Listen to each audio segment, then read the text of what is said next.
जब भी हम यूनाइटेड नेशन की बात करते हैं तो उसमें हम कई बार यूएनएससी का जिक्र सुनते हैं या वीटो शब्द सुनते हैं। जैसा कि ज्यादातर लोग जानते हैं कि यूएनएससी क्या है और वीटो का क्या महत्व है, पर फिर भी जो नहीं जानते हैं या जिन्हें वीटो के महत्व का अंदाजा नहीं है, उनके लिए आज हम वीटो के विषय में कुछ चर्चा करेंगे। और जो जानते हैं वो भी कृपया मुझे बताएं कि उनके हिसाब से भारत को वीटो मिलने के बाद क्या बदलेगा। तो क्या है ये वीटो, कैसा होगा भारत वीटो के बाद, क्या फर्क पड़ेगा भारत को वीटो मिलने से, और क्या हमारा देश और अमीर हो जाएगा या हम शक्तिशाली हो जाएंगे।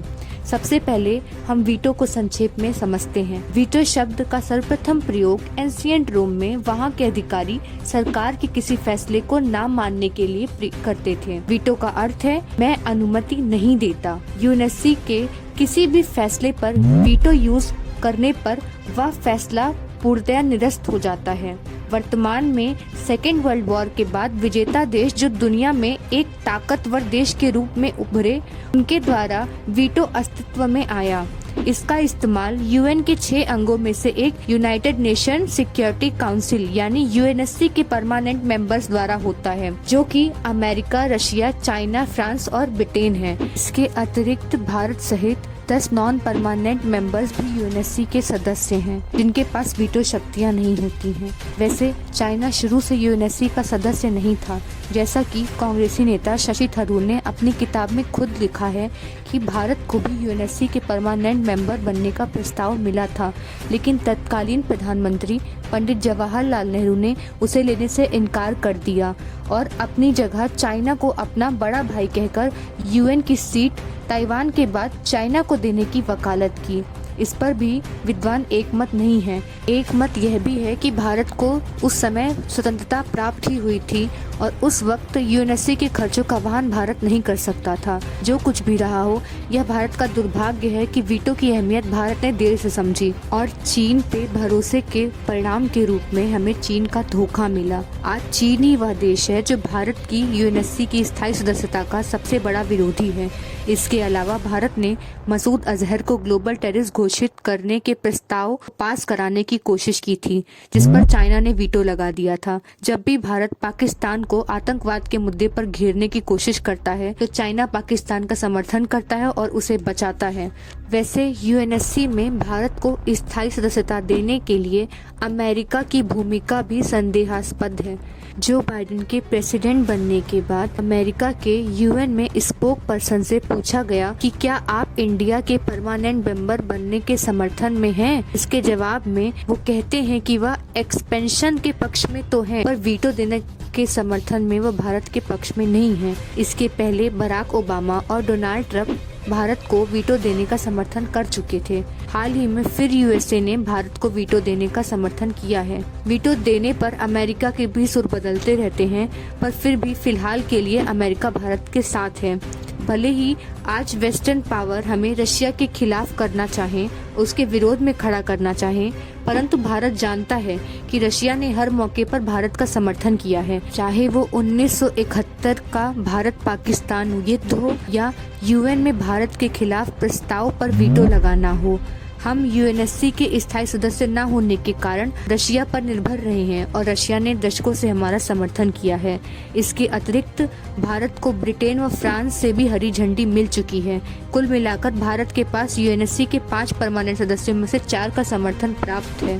तो आइए अब जानते हैं कि भारत को वीटो मिलने के क्या मायने हैं और भारत के पास वीटो हो आने से क्या परिवर्तन आएगा। सबसे पहले तो भारत को वीटो मिलने पर भारत का कद दुनिया में बढ़ेगा। एशिया में चीन के अतिरिक्त भारत के पास भी वीटो होगा, जिसका अर्थ है कि चीन की दादागिरी समाप्त होगी। चीन जो एशिया के छोटे छोटे देशों को आंखें दिखाकर मनमाना व्यापार करता है, उस पर लगाम लगेगी। साथ ही साथ पाकिस्तान जो भारत से कश्मीर हड़पना चाहता है, वह भारत से युद्ध जीतने के सपने देखता है, वो खत्म हो जाएंगे। एक वीटो शक्ति से टकरा पाना पाकिस्तान की हैसियत के बाहर होगा और आज के समय में जर्मनी की विदेश मंत्री हो या यूएस के सांसद हो, चाहे तुर्की के अर्दोगान ही हो, सब भारत के मुद्दों में विशेषकर कश्मीर मुद्दे पर हस्तक्षेप करने से पहले 100 बार सोचेंगे, क्योंकि यदि भारत ने भी उनके मुद्दों में हस्तक्षेप करना प्रारंभ कर दिया तो वह भारत का ही नहीं बल्कि यूएनएससी के एक परमानेंट मेंबर का विरोध झेलेंगे। भारत लगातार आतंकवाद के खिलाफ यूएन जैसे बड़े बड़े मंचों पर विरोध दर्ज करवाता आ रहा है। भारत आतंकवाद के खिलाफ है। भारत वीटो प्राप्त करने के पश्चात उसका उपयोग आतंकवाद के खिलाफ करेगा। यदि भारत आतंकवाद पर लगाम लगा लेता है, जो कि उसके अभी के रुख से बिल्कुल स्पष्ट है, तो दुनिया को इसके पश्चात भारत अपने आप ही विकास की नई सीढ़ियों पर चढ़ता दिखाई देगा। चीन पाकिस्तान की शह पर हमारे देश के कुछ हिस्सों में जैसे जम्मू कश्मीर में आतंकवाद फल फूल रहा है, जिससे विकास हमारे देश का समुचित रूप से नहीं हो पा रहा है। एक बार इससे छुटकारा पा जाने के पश्चात हमारे देश के उन हिस्सों का विकास होगा, साथ ही साथ हमारे देश के टूरिज्म को भी बढ़ावा मिलेगा, जो हमारी इकोनॉमी के लिए काफ़ी बेहतर साबित होगा। अभी भारत के कुछ इलाकों पर कनाडा और यूएसए ने अपने नागरिकों को ना जाने की हिदायतें दी हैं। आतंकवाद से मुक्त होने के पश्चात विदेशी नागरिक देश के किसी भी हिस्से में घूम सकेंगे। इससे भारत की छवि में भी काफी सुधार होगा। इसका अर्थ है हमारे देश में व्यापार बढ़ेगा, अर्थात विकास बढ़ेगा, गरीबी दूर होगी।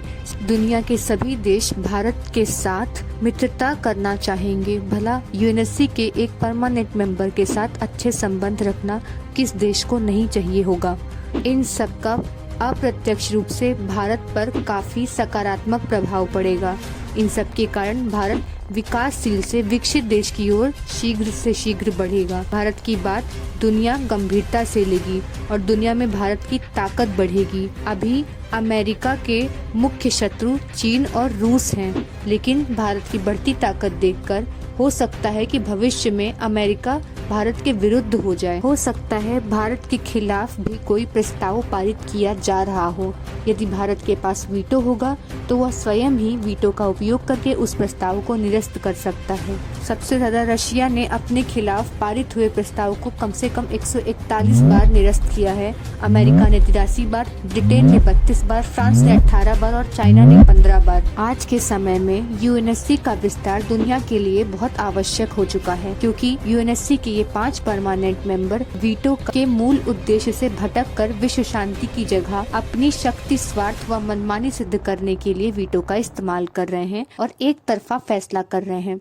ऐसा चलता रहा तो विश्व शांति खतरे में पड़ जाएगी और यूएन अपना प्रभाव खो देगा। इन सब कारण से यूएनएससी के विस्तार की अति आवश्यकता है। भारत जैसे एक जिम्मेदार देश को यूएनएससी का स्थायी सदस्य होना चाहिए, जो दुनिया के हर जरूरतमंद देश का यूएनएससी में प्रतिनिधित्व कर सके और विश्व शांति के लिए एक प्रभावी योगदान दे सके। यूएनएससी की स्थायी सदस्यता का भारत सबसे प्रबल दावेदार है, जो 8वीं बार यूएनएससी का नॉन परमानेंट सदस्य भी है। इसके अतिरिक्त जर्मनी, जापान और ब्राजील यूएनएससी की स्थायी सदस्यता के अन्य दावेदार हैं। इन्हें संयुक्त रूप से G4 के नाम से जाना जाता है, जो यूएनएससी के विस्तार में लगातार मांग कर रहे हैं और संयुक्त रूप से एक दूसरे की सदस्यता का समर्थन कर रहे हैं। इस पर आपका क्या विचार है और आपके हिसाब से यूएनएससी की परमानेंट सदस्यता के बाद भारत कैसा होगा? कृपया हमें कमेंट सेक्शन में अवश्य बताएं।